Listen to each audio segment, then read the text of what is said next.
안녕하세요. 결혼한 지 1년도 안 된 30대 여성입니다. 오늘은 제가 정말 답 안 나오는 저희 시댁 이야기를 좀 해볼까 해서 여길 찾아왔어요.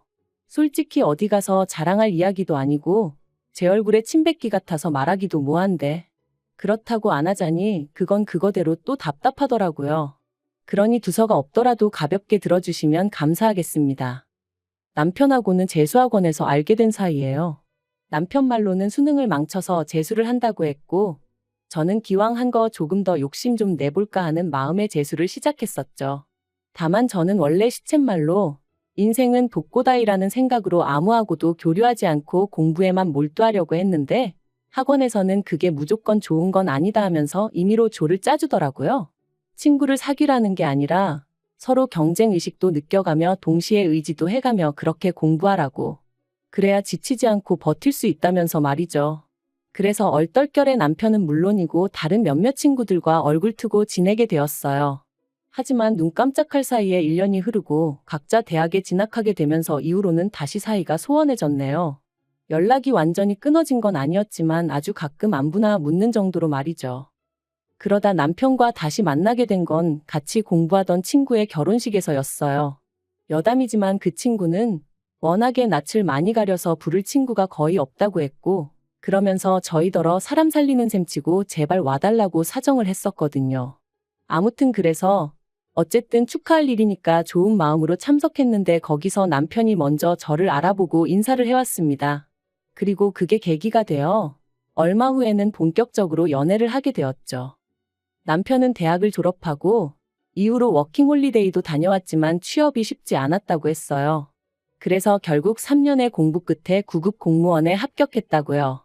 반면에 저는 대학을 졸업하자마자 바로 대기업에 들어갔고 남편과 만났을 땐 대리였네요. 하지만 저희 둘이 만나는 데 있어 적어도 저에겐 이런 조건들이 크게 중요하진 않았습니다. 남편이 저를 많이 사랑해주고 아껴준다는 거 그게 가장 중요하다고 생각했거든요. 그리고 어느 상황에서든 제 선택을 존중하고 제 편이 되어줄 사람이란 확신도 있었으니까요. 그래서 결혼 이야기도 제가 먼저 꺼냈어요. 보아하니 남편은 저랑 결혼하고 싶은 건 확실해 보였는데 자기가 저에 비해 가진 게 없으니까 차마 말을 못하는 눈치였거든요. 그래서 제가 먼저 용기를 냈네요. 사실 남편하고 저하고 직업만 차이 나는 건 아니었어요. 저희 집이 얼마나 대단한 집안은 아니었지만 그래도 양가 부모님 노후 문제도 그렇고 재정적으로 차이가 컸죠.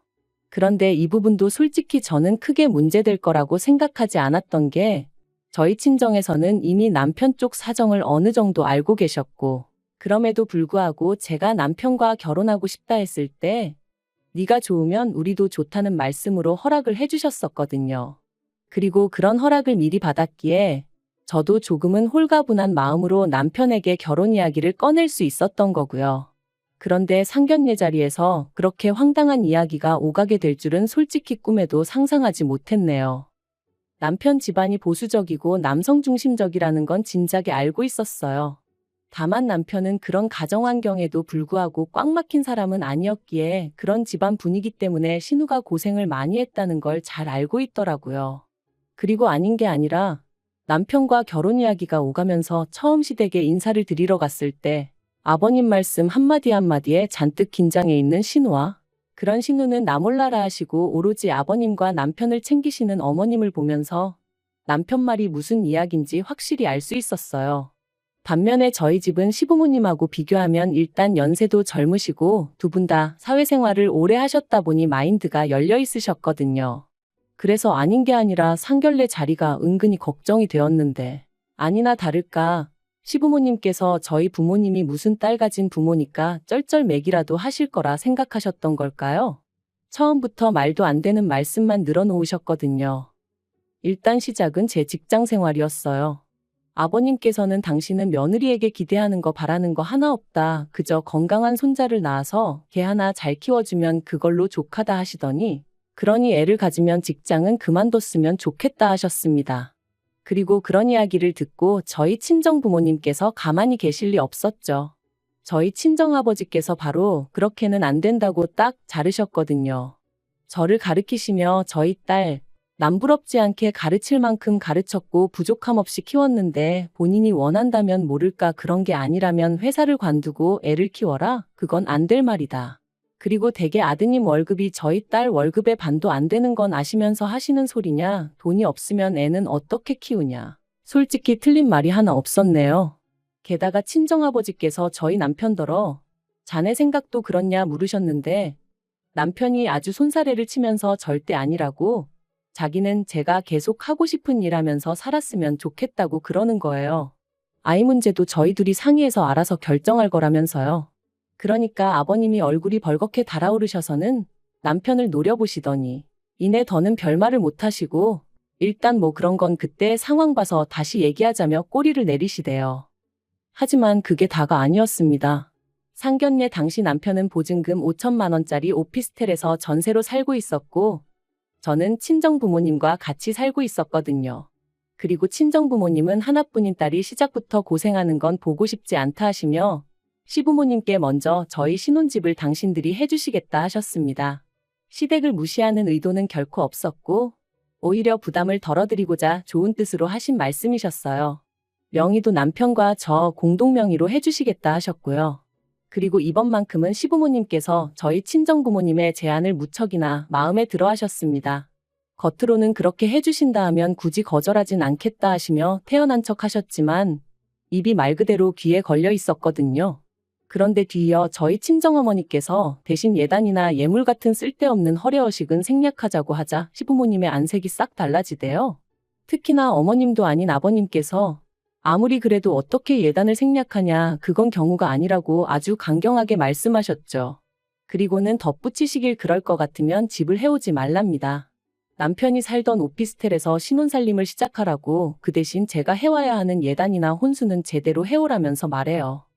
솔직히 억지도 이런 억지가 어딨나 싶었어요. 친정에서 해준다는 30평대 아파트를 마다하고 고작 그 예단하고 혼수가 뭐라고 10평도 안 되는 오피스텔에서 신혼살림을 시작하라니. 남편도 옆에서 어이가 없었는지 시부모님더러 그게 무슨 말씀이시냐 했는데 시부모님께선 계속해서 고집을 부리셨습니다. 사람이 순리대로 살아야지 역행을 하려고 하면 안 된다는 말도 안 되는 말씀을 하시면서 말해요. 그런데 그때 저희 친정부모님께서 정뜻이 그러시다면 그렇게 하시라대요. 그리고는 그런데 이미 살고 있는 오피스텔이면 가정가구는 새로 필요한 게 거의 없지 않냐 하시니까 아버님께서 기다렸다는 듯이 대신에 시댁살림살이를 바꿔달라는 거예요. 냉장고랑 TV 같은 대형 가전들 말이죠. 듣는데 어찌나 황당하던지. 게다가 그게 끝이 아니었어요. 예단으로는 다른 건 필요 없고 현금으로 1,000만 원 가져오라고 하셨거든요. 정말이지 당시 저는 속으로 아무리 시부모님 되실 분들이라지만 저분들이 도대체 왜 저러시나 싶었다니까요. 남편도 얼굴이 새빨개져서는 집에서는 이런 얘기 없으셔놓고 왜 여기 와서 억지를 쓰시냐며 화를 냈고요. 그런데 이때도 저희 친정부모님은 흔쾌히 그렇게 하라셨습니다. 그 정도 조건이면 맞춰드리겠다면서 말이죠.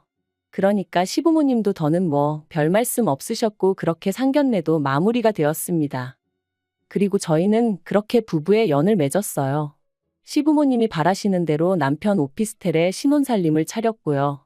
그런데 이 일로 저희 남편은 저나 저희 친정부모님에게 큰 잘못을 했다고 생각했는지 자기가 중간에서 똑바로 역할을 못했다 하며 몇 번이나 사과를 해왔습니다. 물론 저희 친정부모님은 남편이 그럴 때마다 괜찮다 말씀하셨지만요. 그리고 남편도 뭔가 깨닫기라도 한 건지 하루는 더는 자기 부모님한테 끌려다니며 살지 않겠다고 하더라고요. 저로서는 그런 남편의 변화가 무척이나 반가웠고요. 신혼살림을 차린 지 한 달이 채 되지 않아 시부모님께서 집들이는 언제 하냐 물어보셨는데 솔직히 듣는 순간 너무 짜증이 났어요. 두 분 아들이 내내 살던 집인데 무슨 집들이 타령이신가 싶었으니까요. 그래서 자가도 아니고 전세인데다 새로 이사를 한 것도 아닌데 무슨 집들이냐고 안 하겠다 했죠. 그랬더니 시부모님이 더는 아무 말씀을 못 하시더라고요. 반면에 저희 친정부모님은 한번 모셨습니다. 남편이 먼저 비록 누추하지만 장인 장모님께 우리가 어떻게 사는지 보여드리는 게 맞는 것 같다며 먼저 모시자 해서 만든 자리였죠.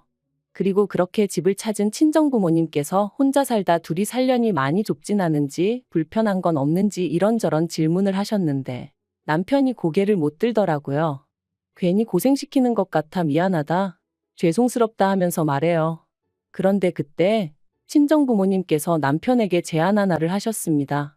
그러지 말고 이 오피스텔 계약이 언제 끝나냐 하시면서 계약 끝나는 대로 상견례에서 이야기했던 것처럼 아파트를 해줄 테니 거기로 이사를 하는 게 어떻겠냐고요. 그리고 저는 남편의 눈빛이 반짝이는 걸 봤어요. 솔직히 상견례 때도 시부모님 때문에 아파트가 눈앞에서 날아가는 걸 보고는 엄청나게 속상해했었거든요.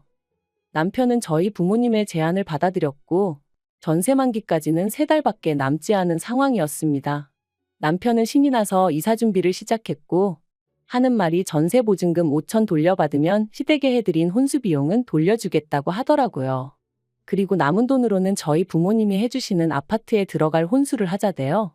철이 없는 건지 사람이 긍정적인 건지 솔직히 시부모님의 반응을 생각하면 걱정도 되었지만 그와는 별개로 저희 친정부모님의 제안을 오해 없이 기쁘게 받아줘서 고마운 마음이 컸어요. 그리고 저희는 계획대로 아파트로 이사를 했습니다. 그런데 아파트 명의는 친정부모님이 원래 약속대로 공동명의로 해주겠다 하시는 걸 남편이 거절하여 제 단독명의로 했어요. 남편이 말하길 자기가 기여한 바도 없는데 욕심내지 않겠다면서 마음만 감사히 받겠다고 하더라고요. 게다가 남편은 돌려받은 전세 보증금 중 1,000만 원을 저희 친정부모님께 드렸습니다. 자기 부모님이 예단을 받으실 상황이 아니었는데 억지로 받아가신 거 잘 알고 있다며 진작에 돌려드렸어야 하는데 죄송하다고 꼭 받아달라 했죠. 시부모님껜 아들인 자기가 해드린 걸로 하면 된다면서 말해요. 그리고 그런 남편의 설명에 저희 친정부모님도 처음엔 괜찮다 하셨지만 결국 받으셨습니다. 물론 저에게 다시 주시면서 비상금으로 가지고 있으라 하셨지만요. 그렇게 이사하고 짐 정리하고 하다 보니 어느새 일주일 정도 지나 있었고 그간 이런저런 핑계를 대가며 어떻게든 어머님이 오피스텔에 오시는 걸 막았었는데 언제까지 숨긴다고 숨겨질 일도 아니었기에 어떻게 말씀을 드려야 하나 걱정이 이만저만이 아니었어요. 그런데 방법을 찾기도 전에 결국 어머님이 연락도 없이 저희 오피스텔에 찾아가셨던 모양이 돼요. 어떻게 말도 없이 이사를 갈 수가 있냐며 시댁이 완전히 뒤집어졌습니다. 시부모님께서 저희 친정부모님이 당신들을 얼마나 우습게 봤으면 이딴 짓을 할 수가 있냐며 크게 화를 내셨고 남편에게는 우리가 이런 꼴 보려고 너 대학 보내고 그런 줄 아냐 하시더니 난데없이 오피스텔 보증금을 내놓으라셨어요. 남편 돈이었지만 괘씸해서 당신들이 가져가야겠다는 억지를 쓰시면서 말해요. 그런데 남편도 보통은 아니었습니다. 남편이 남은 돈 없다며 딱 잘났거든요. 장인 장모님이 집 사주셨으니까 혼수는 자기가 하는 게 맞지 않냐며 그래서 그 보증금으로 혼수했다 했거든요. 그러니까 말 그대로 어머님이 거의 졸도를 하셨죠. 시부모님은 제가 있는데도 불구하고 남편더러 저희 집안이 아주 못 배워먹은 경우 없는 집구석이다 하시며 이혼하라 소리까지 서슴지 않으셨습니다. 그리고 남편은 남편대로 이사한 아파트가 얼마나 좋은 줄 아냐며 장인 장모님이 잘해주시는 게 도대체 뭐가 문제냐며 시부모님께 따지고 들대요. 자기가 그래도 처복이 있어서 이런 것도 누리고 살게 되었는데 어머니 아버지는 도대체 뭐가 마음에 안 드시는 거냐면서 그러자 시부모님이 그런 것도 다 순서가 있는 법이라며 저희 친정부모님이 시부모님한테 저희한테 집을 사줘도 될지 그런 걸 허락을 받고 일을 진행하셨어야 된다는 거예요. 그러면서 아들 가진 부모랑 딸 가진 부모랑은 입장이 다른 거라며 그런데 저희 집은 그런 걸 몰라도 너무 모른다고 그리고 여자가 뭘 모르면 남자가 나서서 딱딱 정리를 해줘야 하는데 보아하니 저희 집은 저희 어머니가 너무 목소리가 크다고 그러니 이런 꼴이 나는 거라나요? 그리고 거기까지 듣고 있으니 도저히 가만히 있을 수가 없었습니다. 그래서 제가 아버님더러 지금 시대가 어떤 시대인데 말씀을 그렇게 하시냐고 따졌어요. 그리고 배운 걸로 따져도 저희 친정어머니가 아버님보다 더 배우셨고 사회적 입지로 봐도 훨씬 더 높으신 거 모르시냐? 아버님 이러시는 거 혹시 자격지심 아니냐고 쏘아붙였죠. 그런데 그걸로도 분이 안 풀려서 남편한테 당신도 아버님 말씀이 옳다 생각하면 나 따라오지 말고 그냥 이 집에 있으라고 했어요. 혼수하는데 든 돈은 내가 계좌이체로 지금 당장 보내주겠다면서요.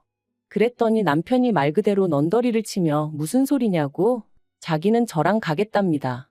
그리고는 시부모님한테 이러실 거면 당분간 연락하지 마시라대요? 자기 이혼당하기 싫다면서 말이죠.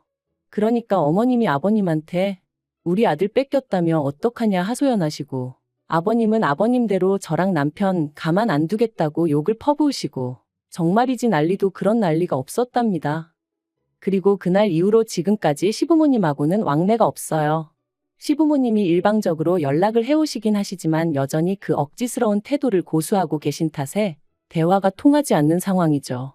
다만 그 집에 남아있는 남편의 여동생, 그러니까 신우말로는 아버님 어머님의 다툼이 잦아지셨답니다. 어머님이 아버님더러 적당히 좀 하지 그랬냐며 능력도 안 되면서 무조건 윽박지르기만 한다고 애들이 콧방귀나 끼겠냐. 그러면 아버님은 그런 어머님한테 너가 뭘 안다고 나서냐. 네가 이러니까 아들이고 며느리고 저 모양이다. 솔직히 어머님이 아버님한테 걸핏하면 무시당하고 그러는 걸 저도 알다 보니 어떻게든 어머님만이라도 모시고 나왔으면 좋겠다는 생각도 아닌 게 아니라 몇 번이나 했었어요. 하지만 이제 와서 어머님이 아버님하고 이혼을 하실 것 같지도 않고, 그렇다고 그러면 신우만이라도 데리고 나올까 그 생각도 해봤지만 솔직히 제가 평생 책임져 줄 수도 없는 상황이다 보니 지키지 못할 말은 안 하느니만 못한 거니까요. 한편 남편은 어머님이나 신우에 대한 걱정과는 별개로 당장 누리고 있는 생활에 몹시 만족하는 눈치입니다. 방마다 빌트인으로 되어 있는 에어컨을 보고는 장모님 센스가 장난이 아니시라며 요새는 집에 올 생각에 퇴근만 기다려진다대요.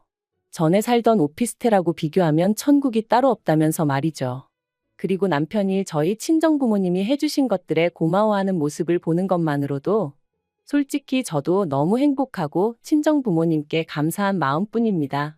앞으로 그 은혜에 보답하기 위해서라도 남편과 알콩달콩 행복하게 사는 모습만 보여드리려고요. 그리고 언젠가 아버님도 당신의 과오를 깨닫게 되신다면 그땐 저희에게 미안해하시려나요? 저희는 아버님이 먼저 손을 내밀어만 주신다면 언제든지 잡아드릴 생각이니까 언젠가는 꼭 달라지셨으면 좋겠습니다.